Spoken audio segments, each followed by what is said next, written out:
ये बात आज से लगभग 600 वर्ष पहले की है। मीरा नाम की एक भक्त आत्मा का जन्म राजपूत परिवार में हुआ था। उस समय राजपूत समाज में महिलाओं को घर से बाहर जाने पर प्रतिबंध था। मीराबाई भगवान श्री कृष्ण जी की पूजा करती थी। वो प्रतिदिन मंदिर में पूजा करने जाती थी। मीरा जी का विवाह एक बहुत ही अच्छे नेक राजा से हुआ। राजा जी धार्मिक विचार के थे। वो मीरा को मंदिरों में जाने से नहीं रोकते थे।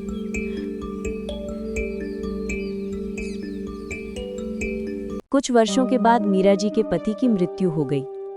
राजा के छोटे भाई को नया राजा बना दिया गया। हे महाराज, बड़े महाराज की पत्नी मीरा प्रतिदिन महल से बाहर जाती रहती है। लोग तरह तरह की बातें करते हैं। राजघराने की इज्जत मिट्टी में मिल रही है। महाराज, कुछ कीजिए। बड़े भैया ने तो उसे कभी रोका नहीं, लेकिन अब मैं इस राज्य का महाराज हूं। देखता हूं अब वो कैसे बाहर जाती है।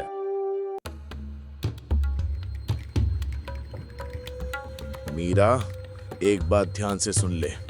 अब से तू इस महल से बाहर नहीं जाएगी। अपनी पूजा पाठ अपने इसी कमरे में कर। अगर महल से बाहर गई तो मुझसे बुरा कोई नहीं होगा। लेकिन मैं तो केवल गांव के बाहर वाले मंदिर में ही जाती हूँ, और मैं अकेली भी नहीं जाती हूँ। मेरे साथ कुछ सैनिक भी जाते हैं। मैं कुछ नहीं सुनना चाहता हूँ। तूने घर की इज्जत मिट्टी में मिला दी है। अब अगर तू घर से बाहर गई तो मुझसे बुरा कोई नहीं होगा। लेकिन मीराबाई फिर भी मंदिर में पूजा करने जाती रही। एक दिन कबीर साहिब जी तथा रविदास जी उसी रास्ते में एक पेड़ के नीचे सत्संग कर रहे थे, जिस रास्ते से मीराबाई उस मंदिर में पूजा करने जाती थी। यहाँ पर ये लोग किस लिए इकट्ठा हुए हैं? महारानी जी, यहाँ पर सत्संग हो रहा है। अच्छा, चलो कुछ देर यहाँ बैठकर परमात्मा की चर्चा सुनते हैं। परमात्मा को प्राप्त करना बहुत ही आसान है।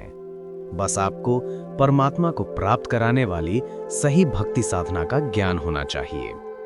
जो भक्ति साधना आपके धर्म गुरुओं ने बताई है, ये आपको जन्म, मृत्यु व 84 लाख योनियों के कष्ट से मुक्ति प्रदान नहीं करा सकती है। इसीलिए हमें केवल पूर्ण परमात्मा की भक्ति करनी चाहिए, जो हमें जन्म, मृत्यु और 84 लाख योनियों के कष्ट से मुक्ति दिलाकर पूर्ण मोक्ष प्रदान कर देते हैं। इस मनुष्य जीवन का सिर्फ एक ही उद्देश्य होता है, पूर्ण परमात्मा की भक्ति करके पूर्ण मोक्ष प्राप्त करना। इन देवी देवताओं की स्वयं भी जन्म मृत्यु होती है, तो इनकी भक्ति करने से हमारा पूर्ण मोक्ष कैसे हो सकता है? सत्संग के बाद मीराबाई जी ने प्रश्न किया, हे महात्मा जी, मेरे मन में एक शंका आई है, कृपया उसका समाधान कीजिए। प्रश्न करो बहन जी। हे महात्मा जी, आज तक मैंने किसी से ये नहीं सुना कि श्री कृष्ण जी से ऊपर भी कोई परमात्मा है। आज आपसे सुनकर मैं दुराहे पर खड़ी हो गई हूँ, और मैं मानती हूँ कि संत झूठ नहीं बोलते। कृपया मुझे समझाइए। बहन जी, ये आपके धार्मिक अज्ञानी गुरुओं का दोष है, जिन्हें स्वयं ज्ञान नहीं कि आपके सदग्रंथ क्या ज्ञान बताते हैं। बहन जी, गीता जी के अध्याय 18 के श्लोक नंबर 62 में श्री कृष्ण जी स्वयं कहते हैं कि हे अर्जुन, तू सर्वभाव से उस परमेश्वर की शरण में जा। उसकी कृपा से ही तू परम शांति और सनातन परम धाम को प्राप्त होगा। लेकिन हे महाराज जी, भगवान श्री कृष्ण जी मुझे साक्षात दर्शन देते हैं। मैं उनसे स्वयं बात करती हूँ। बहन जी, आप एक काम करो, आप स्वयं भगवान श्री कृष्ण जी से ही पूछ लेना कि क्या आपसे बड़ी भी कोई परम शक्ति है। वे देवता हैं, कभी झूठ नहीं बोलेंगे। ठीक है जी। मीराबाई अपने महल में आ जाती है। रात्रि में मीरा जी ने भगवान श्री कृष्ण जी का आवाहन किया। हे प्रभु, क्या आपसे ऊपर भी कोई पूर्ण परमात्मा है? एक संत ने सत्संग में बताया है। मीरा, परमात्मा तो है, परंतु वह किसी को दर्शन नहीं देते हैं। हमने बहुत समाधि व साधना करके देख ली है। लेकिन उन महात्मा ने कहा था कि उस पूर्ण परमात्मा को मैं प्रत्यक्ष दिखाऊंगा, सत्य साधना करके उसके पास सतलोक में भेज दूंगा। हे प्रभु, क्या आप जीव का जन्म मरण समाप्त कर सकते हो? ये तो असंभव है। सभी देवताओं की भी जन्म मृत्यु होती है। लेकिन उन संत जी ने कहा था कि उनके पास ऐसा भक्ति मंत्र है जिससे जन्म मरण सदा के लिए समाप्त हो जाता है। हे भगवान, अब मैं क्या करूं?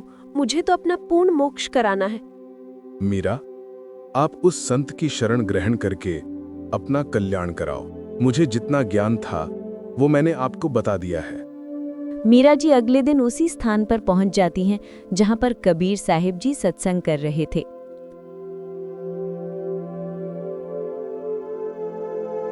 प्रणाम गुरुजी। हे गुरुदेव जी, आपने जो ज्ञान बताया वह सत्य है। कृपया मुझे भी नाम दीक्षा दे दीजिए। बहन जी, संत जी वहां बैठे हैं, आप उनके पास जाकर दीक्षा ले लीजिए। कबीर साहिब जी ने रविदास जी को पहले ही सब समझा दिया था। हे संत जी, कृपया मुझे दीक्षा देकर मेरा भी कल्याण करो। बहन जी, मैं नीची जाति से हूँ और आप ठाकुरों की लड़की हो। अगर आप मुझसे नाम दीक्षा लोगी तो आपके समाज के लोग आपको बुरा भला कहेंगे। हो सकता है आपको जाति से भी बाहर कर दें। आप पहले विचार कर लो। हे महाराज जी, आप मेरे पिता, मैं आपकी बेटी। आप मुझे दीक्षा दीजिए। अगले जीवन में जब 84 लाख योनियों में जाऊंगी तब यह ठाकुर समाज मेरा क्या बचाव करेगा? संत रविदास जी ने मीराबाई को नाम दीक्षा दे दी। मीराबाई पहले तो दिन में घर से बाहर जाती थी, फिर रात्रि में भी सत्संग में जाने लगी, क्योंकि सत्संग दिन में कम तथा रात्रि में अधिक होता था। कोई दिन में समय निकाल लेता, कोई रात्रि में। राजा मीरा जी को रात्रि में घर से बाहर जाता देखकर और अधिक क्रोधित हो गया। हे महाराज, अब तो मीरा रात्रि के समय में भी महल से बाहर जाने लगी है। इस मीरा ने तो नाक में दम कर रखा है। कई बार इसे समझाने की कोशिश की है, परंतु वो मानती ही नहीं है। इसका कुछ तो करना पड़ेगा। अब इसका केवल एक ही उपाय है, मीरा को जान से मार दिया जाए। लेकिन अगर ये बात लोगों तक पहुंच गई तो बड़ी परेशानी खड़ी हो सकती है। इसलिए ऐसा तरीका खोजो कि सांप भी मर जाए और लाठी भी न टूटे। महाराज, मीरा को सांप से कटवा दो। सांप के काटने से मीरा मर भी जाएगी और किसी को पता भी नहीं चलेगा। ठीक है, यही सही रहेगा। तुम किसी सपेरे से एक विषैला सांप ले आओ। ठीक है महाराज, मैं एक ऐसे व्यक्ति को जानता हूं।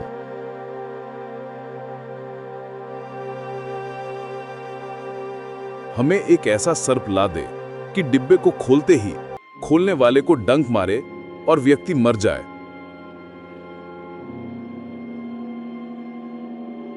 हुजूर, ये लीजिए, इस डब्बे के अंदर एक बहुत ही खतरनाक सांप है। इसके काटने से व्यक्ति पानी भी नहीं मांगेगा, तुरंत ही मर जाएगा। राजा ने अपने लड़के का जन्मदिन मनाया। उसमें रिश्तेदार तथा अन्य व्यक्ति आमंत्रित किए। राजा ने उस खतरनाक सांप को एक डिब्बे में रखकर मीरा के पास भिजवाया। ले, ये बेशकीमती हार है। मेरे बेटे का जन्मदिन है। दूर दूर से रिश्तेदार आए हैं। मीरा को कह दे कि सुंदर कपड़े पहनकर इस हार को गले में पहन ले, नहीं तो रिश्तेदार कहेंगे कि अपनी भाभी को अच्छी तरह नहीं रखता। मेरी इज्जत बेइज्जती का सवाल है। महारानी जी, ये महाराज ने आपके लिए भेजा है और कहा है कि इसमें जो हार है उसे पहन लो। घर पर रिश्तेदार आए हैं। यदि मैं हार नहीं पहनूंगी तो व्यर्थ का झगड़ा होगा। मेरे लिए तो यह मिट्टी है। अच्छा ठीक है, लाओ पहन लेती हूँ। उस आभूषण के डिब्बे में विषैला काले रंग का सांप था। जैसे ही मीरा ने बांदी के सामने ही उस डिब्बे को खोला, परमात्मा की कृपा से उसमें हीरे मोतियों का हार बन गया।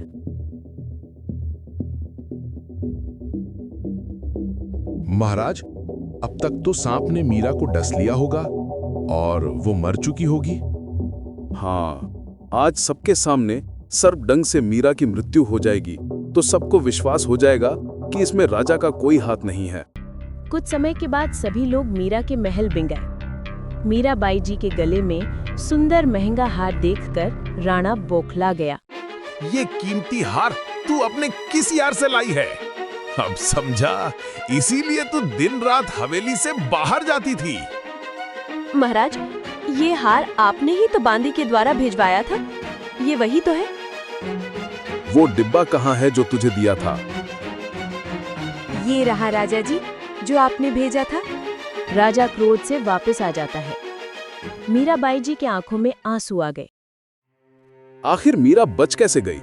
हमने तो उस डिब्बे में सर्प रख कर भेजा था, वो कहाँ गया? पता नहीं महाराज, ये सब कैसे हुआ? मीरा इस बार तो बच गई, लेकिन अब की बार मैं स्वयं अपने सामने उसको विष पिलाऊंगा। अगर नहीं पिएगी तो उसका सिर काट दूंगा। तुम कहीं से जहर का प्रबंध करो। ठीक है महाराज। ऐसा भयंकर विष ला दे जिसे जीभ पर रखते ही व्यक्ति मर जाए। ये लीजिए महाराज, ये विष इतना खतरनाक है कि अगर गलती से भी इसकी एक बूंद भी जिह्वा से लग जाए तो व्यक्ति तुरंत ही मृत्यु को प्राप्त हो जाएगा। राजा उस विष को लेकर मीरा के पास गया। मीरा, या तू स्वयं इस विष को पी ले। अगर नहीं पिएगी तो मैं तेरी गर्दन काट दूंगा। हे परमात्मा, रक्षा करना। मीरा ने विष का प्याला परमात्मा को याद करके पी लिया,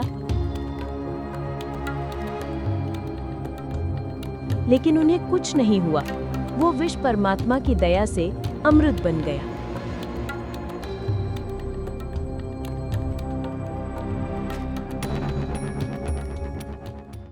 महाराज, मीरा तो बिल्कुल ठीक है, उसे तो कुछ हुआ ही नहीं। लगता है विष नकली था। उस सपेरे को बुलाओ जिसने ये विष दिया था। सपेरे, तूने हमें नकली विष दिया। तू तो बोल रहा था कि इस विष की एक बूंद से व्यक्ति मर जाएगा, परंतु उसे तो पूरा कटोरा विष पीने के बाद भी कुछ नहीं हुआ। हे महाराज, ये विष वाकई में बहुत ही खतरनाक है। अगर आपको विश्वास नहीं है तो परीक्षण करके देख लीजिए। वो कटोरा लाइए, कहाँ है? सपेरे ने उस प्याले में दूध डालकर एक कुत्ते को वहीं पिला दिया। कुत्ता दूसरी बार जीभ भी नहीं लगा पाया, तुरंत ही मर गया। ये मीरा ऐसे नहीं मरेगी। मुझे स्वयं अपने हाथों से ही उसे मारना होगा। राजा क्रोध में अपनी तलवार लेकर मीराबाई को मारने के लिए चल दिया। जैसे ही राजा मीराबाई के कमरे का दरवाजा खोलता है, तभी राजा अपने सामने एक बहुत ही बड़ा और खतरनाक सांप देखकर बुरी तरह से डर जाता है और वहां से अपनी जान बचाकर भाग जाता है। राजा समझ गया कि मीरा के साथ कोई दिव्य शक्ति है। उसके बाद उसने मीराबाई को मंदिर में जाने से नहीं रोका। दोस्तों, इस तरह परमात्मा ने अपने भक्त की रक्षा की। दोस्तों, अगर आपको ये कहानी पसंद आई हो तो वीडियो को लाइक करें और हमारे बीराटून यूट्यूब चैनल को सब्सक्राइब जरूर करें। आपका एक लाइक हमें अगली कहानी बनाने की प्रेरणा देता है। धन्यवाद।